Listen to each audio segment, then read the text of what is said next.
প্রায় 2 বছর আগের ভিডিও। ফুডপান্ডা থেকে আমাদের রাইডারদের ইফতারের ব্যবস্থা করা হচ্ছিল এবং আমরা রাইডাররা মিলে সেই ইফতারি প্যাকিং করছিলাম। তবে ভিডিওটি আমাদের কাছে স্মৃতি হিসেবে রয়ে গেল, কেননা ভিডিওতে থাকা ব্যক্তিগুলো এখন আর আমাদের মাঝে নাই। কেননা আমাদের এরিয়া ম্যানেজার মারুফ ভাই, দিবাকর ভাই, সাথে রাইডার রিক্রুটিং ম্যানেজার তানভীর ভাই, তারা সকলে আমাদের মাঝ থেকে চলে গিয়েছে। আমরা খুব যত্ন সহকারে সকল রাইডারদের জন্য ইফতার প্যাকিং করছিলাম। পিজা বার্গ রেস্টুরেন্টের নিচে রাইডারদের ইফতারি দেওয়ার ব্যবস্থা করা হয়েছিল। সাথে এই সুন্দর মুহূর্ত ধরে রাখার জন্য সকলের সাথে ছবিও তোলা হচ্ছিল। তবে ইফতারের আগ মুহূর্ত থাকার কারণে অর্ডারের চাপ ছিল প্রায় অনেক। এই কারণে সকল রাইডারকে একসাথে পাওয়া যায়নি। যে কয়জন রাইডার মোটামুটি ফ্রি ছিল তাদেরকে ইফতার দেওয়া হচ্ছিল এবং ইফতারের সময় বাকি রাইডাররা যখন একত্রিত হবে তাদেরকে সেই সময় ইফতার দেওয়ার ব্যবস্থা করা হয়েছিল। দিবাকর ভাই এবং তানভীর ভাই বর্তমানে আমাদের মাঝে টোটালি নাই। মারুফ ভাইও এই 24-এর কোরবানির পর আমাদের মাঝ থেকে বিদায় নিচ্ছেন।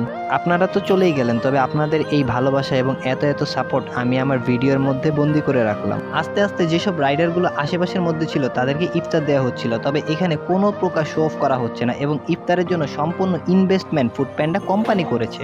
এদিকে আমাদের এরিয়া ম্যানেজার মারুফ ভাই খুব বেশি চিন্তিত, কেননা সে চায় তার রাইডাররা যেন সকলে ইফতার পায়, কেউ যেন কোনোভাবে বাদ না পড়ে। এ কারণে তিনি আমাদের ফুডপান্ডা রাইডারদের হোয়াটসঅ্যাপ গ্রুপে বারবার অ্যানাউন্সমেন্ট দিচ্ছে সকলেই যেন সঠিক সময় সঠিক স্থান থেকে ইফতার গ্রহণ করে, কেউ যাতে কোনোভাবে বাদ না পড়ে। তবে ভাই, আপনাদের এরকম হঠাৎ বিদায় এটা সহজেই মেনে নেওয়া খুবই কষ্টকর। আপনাদের জন্য রইল প্রচুর শুভকামনা। আশা করি আপনারা কখনোই আমাদের ভুলবেন না, সারা জীবন আমাদের বড় ভাই হয়েই থাকবেন।